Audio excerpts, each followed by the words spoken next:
ఆదిలాబాద్ పట్టణంలోని CCI cement factory పునరుద్ధరణపై August 31లోగా స్పష్టత రాకుంటే ఆమరణ నిరాహార దీక్షకు దిగుతామని మాజీ మంత్రి జోగురామన్న ప్రకటించారు. పట్టణంలోని పార్టీ కార్యాలయంలో ఆయన మీడియాతో మాట్లాడారు. సీసీఐ పునఃప్రారంభం కోసం ప్రాణాలను సైతం లెక్క చేయమని స్పష్టం చేశారు. ఇప్పటికైనా స్థానిక ఎంపీ, ఎమ్మెల్యే పార్టీకి ఫ్యాక్టరీ విషయంలో సరైన స్పష్టత ఇవ్వాలంటూ డిమాండ్ చేశారు. అదేవిధంగా సీసీఐ పునఃప్రారంభం గురించి తక్షణ చర్యలు తీసుకోవాలన్నారు. కేటీఆర్ గురించి మాట్లాడే స్థాయి ఎమ్మెల్యే పాయల్ శంకర్ కు లేదని, కేటీఆర్ పై ఎమ్మెల్యే చేసిన వ్యాఖ్యలను తీవ్రంగా ఖండిస్తున్నామన్నారు.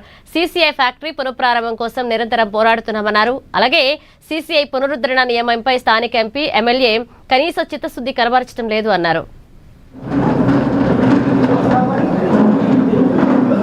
మీ అమిత్ షా గారితో చెప్పించి 2 సార్లు ఎంపీ, ఎమ్మెల్యే గెలిస్తే ఏం ఆదిలాబాదు యువత, నిరుద్యోగ యువత ఏం అనుభవిస్తున్నారు? మీరు వాళ్ళకి ఎలాంటి గుణపాఠం నేర్పుతున్నారు?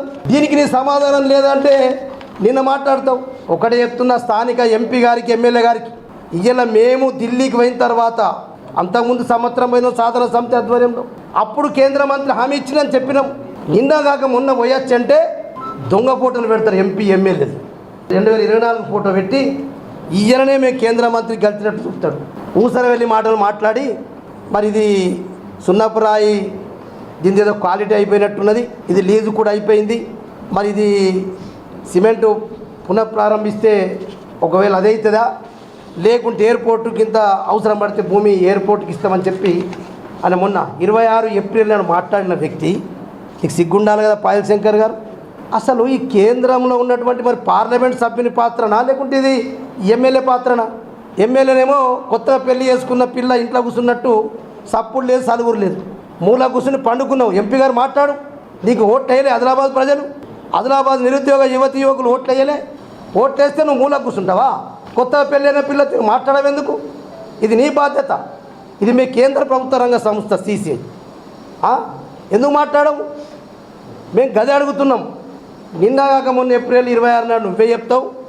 ఇంకో మాట చెప్తాడు, మా లేకుంటే పీపీపీ మోడ్లో చేస్తామా, లేకపోతే కేంద్ర ప్రభుత్వం ఎన్ఎండిసి అది ఇద్దరు కలిసి చేస్తారా? పాయల్ శంకర్ గారు, స్థానిక ఎమ్మెల్యే గారు, ఎంపీ గారిని సూటిగా ప్రశ్నిస్తున్నాం. ఇది మీ బాధ్యత కాదా? ఇది మీ కేంద్ర ప్రభుత్వ రంగ సంస్థ కాదా? 30 ఏళ్ళ కిందట ఫ్యాక్టరీ మూతపడ్డది. ఏదో మేమే ఇప్పుడు 30 ఏళ్ళ కిందట పడ్డా 17 నుంచి మాట ఇచ్చినావు. 10 ఏళ్ళు అయింది. 13